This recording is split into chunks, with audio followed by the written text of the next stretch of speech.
key teachers. Here I have my work for you, right? So in here, in these 9 slides, I'll show you what I understood about the article, right?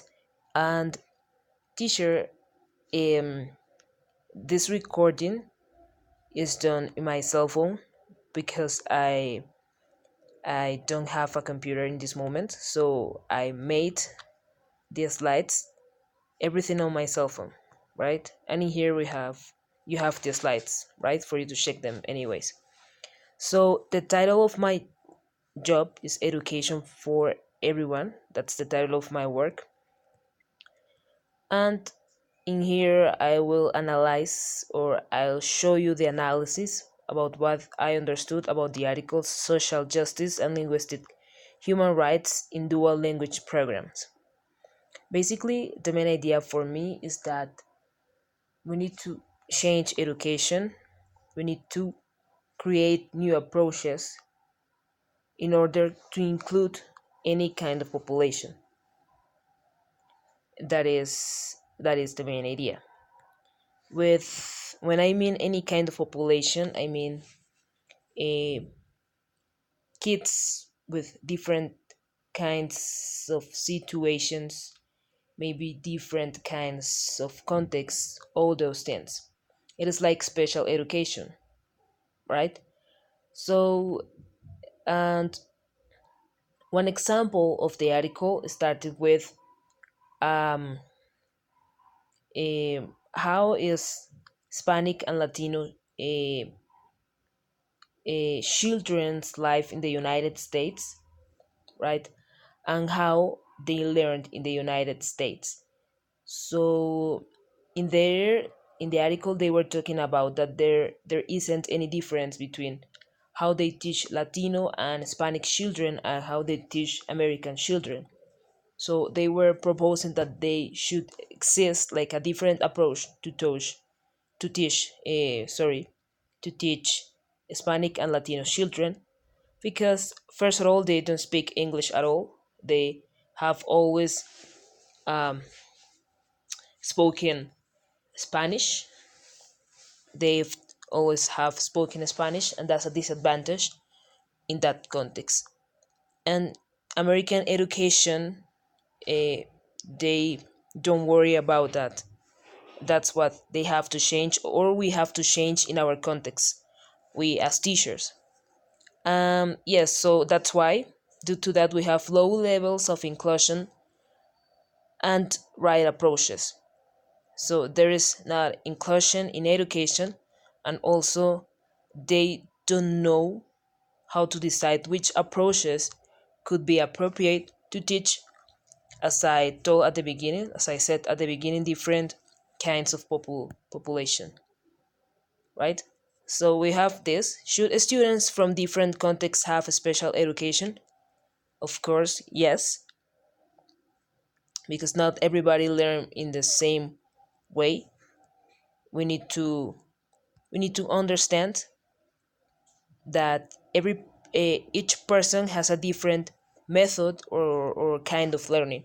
So, for example, if you come from another country, let's suppose here in Colombia, yes, um, uh, an American an American child comes here, and obviously that the way in which he or she learns is not going to be the same as the way in which we learn here.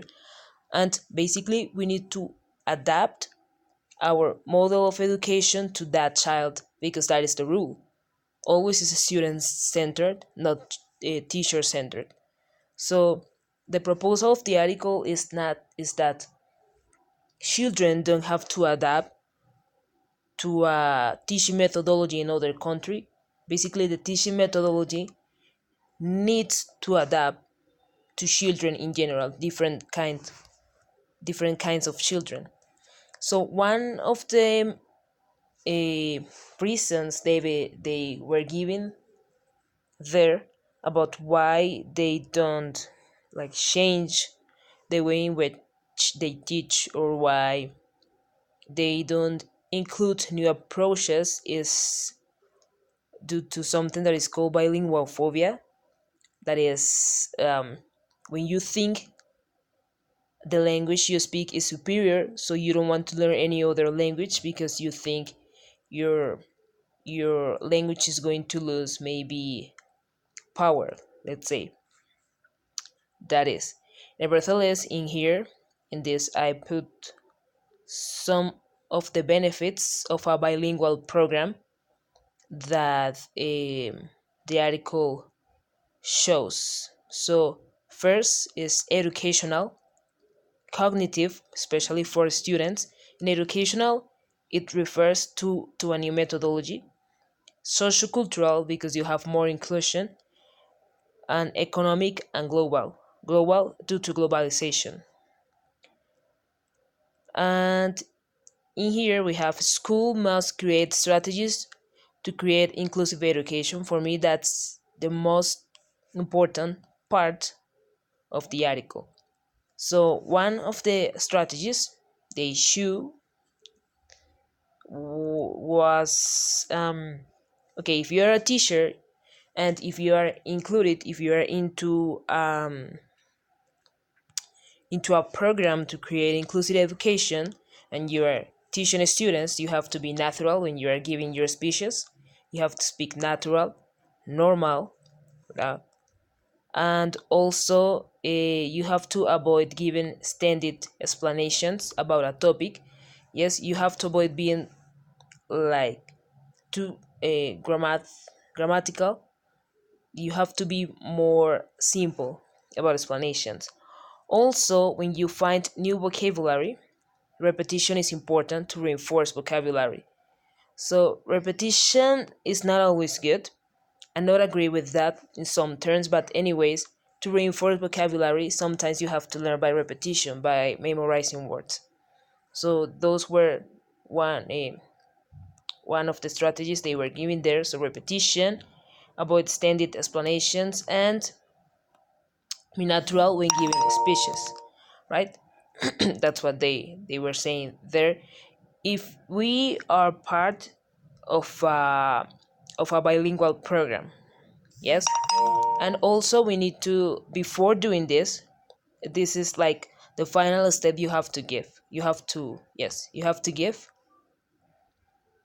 because you have, or the final step you have to follow, because before doing this, you have to identify what are the necessities of your students, what are the needs they have, right? So you first you have to analyze their context, the way they learn, and according to that, you can adapt these strategies. Yes, and after you um, adapt these strategies, you are going to get all these benefits. Yes, it's like an order. Yes, and also the article shows yes, what I was saying before. It is important to understand students' context and adequate a right curriculum and lesson plan according to their needs. Everything is according to their needs. Everything is according to students, and according to that, teacher is going to move. Yes, teacher is going to know what to do in a class and what to teach, or maybe which proposals teachers in general can do, right? Because normally sometimes if teachers don't have like a support of their superiors, like coordinators or things like that, things can be difficult, right? And finally, it is important to know like in which way you are going to divide the languages you are teaching, right? Like the amount of of yes, of time you are going to speak in one language or in the other. So for example, if you are teaching English, okay, you have to, it is a bilingual program, yes. So normally you have to speak 90% of the time in English, and the other 10%, let's suppose, in Spanish, for example, in our context. Yes, but if you see, everything is according to the needs of the students. If you see that the students need more Spanish, okay, you can say, okay, 50-50 maybe, or 60-40. Everything is according to the needs.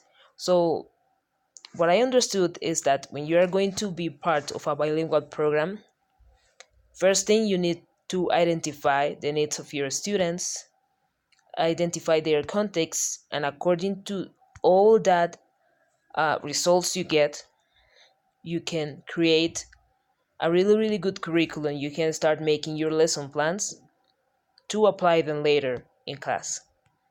So, yes, teacher, that's what I understood, and I hope you like it and have a good day, teacher.